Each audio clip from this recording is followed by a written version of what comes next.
And we are back here on GMA with our cover story, a new book out tomorrow, The Healing Power of Resilience, that looks at how mindset can affect health and well-being.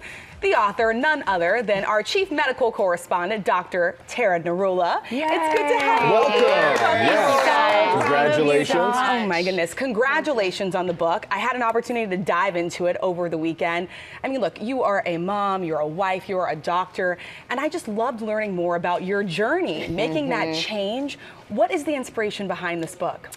Yeah, Rachel, you know, I have just been fascinated by resilience for so long. What is it that really makes us put one foot in front of the other when we're faced with challenge? And I've seen it in all of those aspects of my life. As a journalist, when I've talked to parents whose children have been lost, for example, in school shootings, when I see my patients who have end-stage heart failure and they continue to thrive, in my own family, in my life, so it's everywhere. It's this like quiet, beautiful life force that really pulls us ahead when we can't see our way out of the dark. And what I found so interesting when I started studying resilience is that not only is it really innate, but also it can be learned and built and cultivated like a skill. And I felt like that's so important for people to know. And then, you know, this book is really meant for anyone to learn resilience skills, but also through the lens of patients, right? I feel like we're missing this in patient care. We are not healing our patients because we're not scaffolding them with teaching them how to build resilience when we hand them a diagnosis. We're telling them, you have heart disease or you have breast cancer, here's a prescription, here's a treatment, and we're not helping them heal by teaching them that they can still thrive after that diagnosis, that traumatic event. Yeah, and you give people so much agency. And that, I mean, that's what you do here, that's what you do in the book. It's really a remarkable thing. And you talk about resilience. How do people start? What's that first step that you recommend, Dr. Narula? Rebecca, this is so critical because we're all going to face challenge in our life, whether it is a divorce, a financial loss, a death in the family, and we have to be prepared.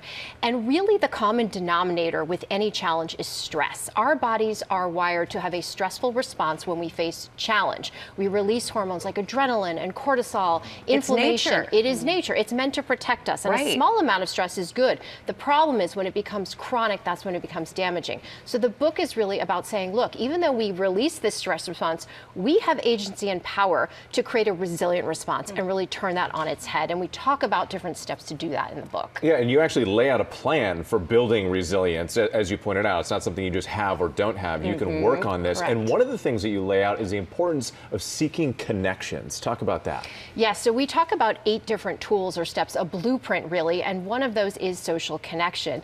It's something that is so easy when people say to me, what's the first thing I can do? A lot of these tools are internal, like flexible thinking and acceptance, but some are external. And having that social connection, we know, buffers against stress. We heard Vivek Murthy, our former Surgeon General, talk about the loneliness epidemic and how damaging that can be. We have one of the longest studies out of Harvard showing that what really helped men in terms of aging and longevity was the quality of their relationships. So, you know, I see it a lot. I had a patient last week tell me he was retiring, he started smoking marijuana, he was really depressed, his life was really spiraling, and he decided he was going to join the Central Park Conservancy. And now 2 days a week he goes, he helps with the plants, he picks up the garbage, and he has a community of people, and he said that that saved him. Literally that one little change, those small steps that we do can be so powerful. I got to get, you know, family is so important to you. You talk a lot about it in this book, but also you had this moment with your own daughter where she opens a box. She thought she was opening her new pair of skates. Turns out, so cute. take a look at this, it's mom's new book. Yeah, she was not happy about that. Surprise!